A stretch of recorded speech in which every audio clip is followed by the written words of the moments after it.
नमस्कार छात्र मित्रों। पिछली 2 तासिकाओं में हमने पाप के 4 हथियार 12वीं कक्षा विषय हिंदी इस पाठ पुस्तक में से इस पाठ का अध्ययन शुरू किया था, जिसके लेखक हैं कन्हैयालाल मिश्र प्रभाकर जी। तो कन्हैयालाल मिश्र प्रभाकर जी हमारे सामने रखते हैं कि जो पाप है या जो विनाश है वो उस समाज में बढ़ता ही रहता है, वह पूरी तरह से नष्ट नहीं होता। तो उसी को यहाँ पर दर्शाने का प्रयास लेखक ने इस पाठ में किया हुआ है। अब इस पाठ में जो पन्ना नंबर 32 और उस पर जो परिच्छेद हैं उसका अध्ययन हम आज करेंगे। पन्ना नंबर 32 जो दूसरा परिच्छेद है वहाँ से हम शुरुआत करेंगे। उसके पहले का भाग हो चुका है।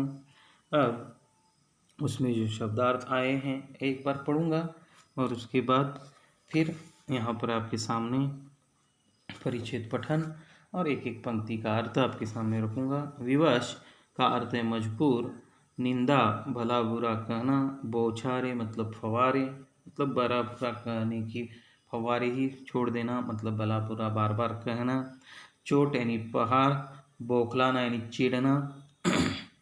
हाँ, एक एक परिच्छेद का पठन करूंगा और उसके बाद एक एक पंक्ति का अर्थ आपके सामने रखता जाऊंगा।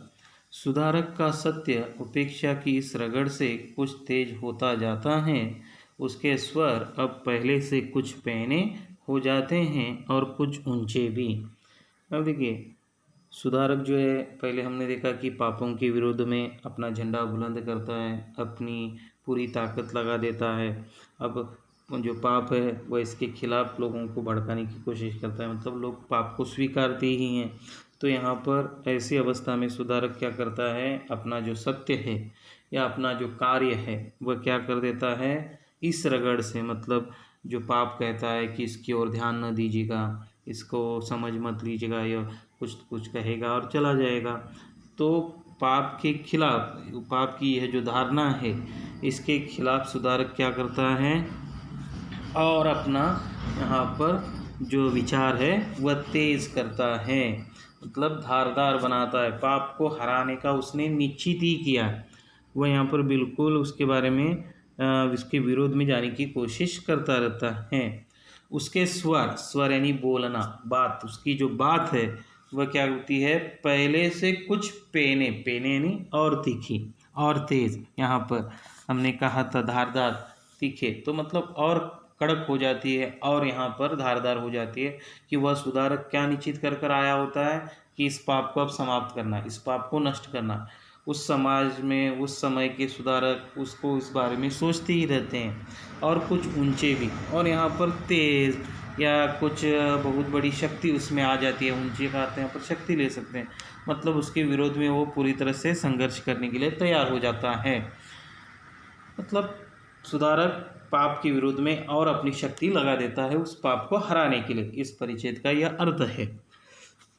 अब समाज का पाप विवश हो जाता है कि वह सुधारक की बात सुने, वह सुनता है और उस पर निंदा की बौछारें फेंकने लगता है। सुधारक सत्य और समाज के पाप के बीच यह गालियों की दीवार खड़ी करने का प्रयत्न है। जीवन अनुभवों का साक्षी है कि सुधारक के जो जितना समीप है वह उसका उतना ही बड़ा निंदक होता है। यही कारण है कि सुधारकों को प्राय क्षेत्र बदलने पड़े हैं। अब देखिए, अब समाज का पाप विवश हो जाता है। अब सुधारक अपनी जो प्रतिक्रिया है, कार्य जो है, शब्द जो है वह तीखे कर देता है, मतलब पाप के विरुद्ध में वह अपना झंडा उठा देता है, उसे हराने का ही समझकर। अब पाप के सामने विवश होने के अलावा कोई पर्याय नहीं, कोई चारा नहीं यहाँ पर।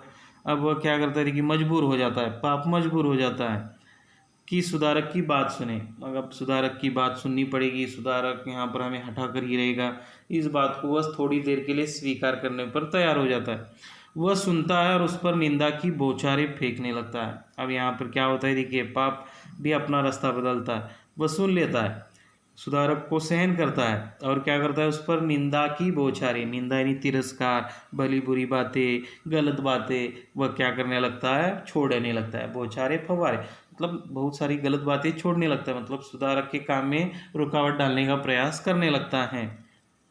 सुधारक सत्य और समाज के पाप के बीच यह गालियों की दीवार खड़ी करने का प्रयत्न है। और सुधारक क्या करता है, देखिए, सत्य और समाज के पाप, सत्य एक है और समाज का पाप, ये दो बातें हैं, तो गालियों की दीवार खड़ी करने का प्रयत्न है।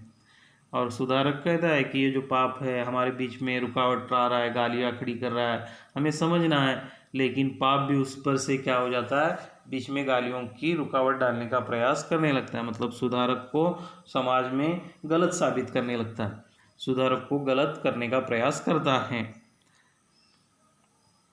जीवन अनुभवों का साक्षी है। अब देखिए, जो जीवन है हम जीते रहते हैं या अनुभव जो हमें मिलते हैं जीवन जीते समय, और वह साक्षी, साक्षी नहीं गवाह क्या है, सुधारक के जो जितना समीप है, समीप का अर्थ नज़दीक, वह उसका उतना ही बड़ा निंदक होता है। अब सुधारक के नज़दीक या सुधारक के साथ जो भी कोई है वही उसकी पहले क्या करने लगता है, निंदा करने लगता है। और ये इतिहास है, यह समाज में का रीति रिवाज है, समाज की परंपरा है, अनुभव से यह सिद्ध होता है और यह निश्चित ही यही कारण है कि सुधारकों को प्राय क्षेत्र बदलने पड़े हैं। और यही कारण है कि क्या हुआ है, सुधारकों को अपने क्षेत्र बदलने पड़े हैं।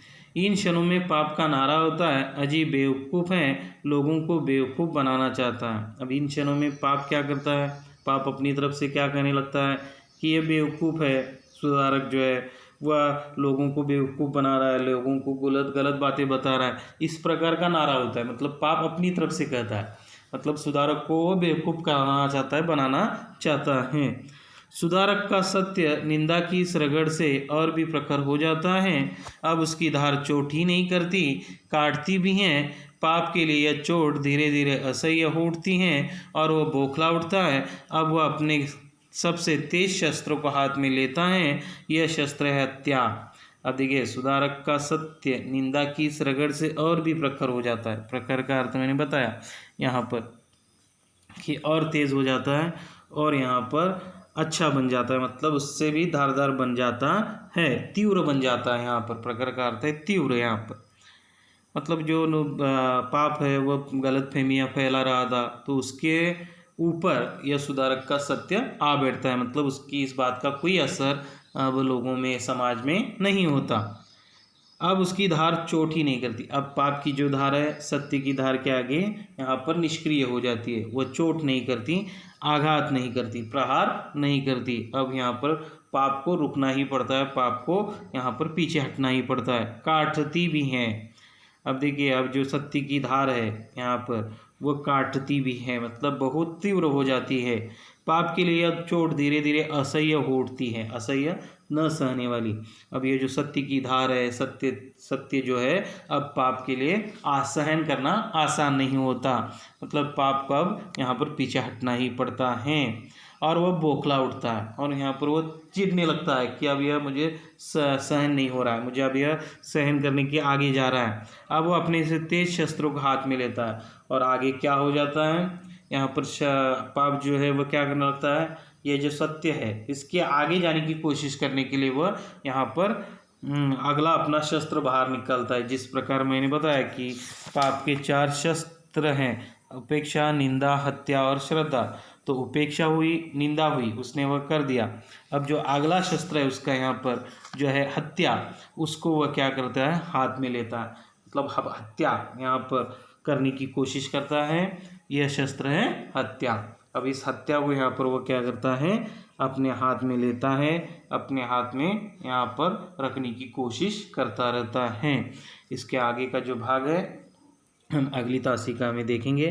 तब तक के लिए धन्यवाद।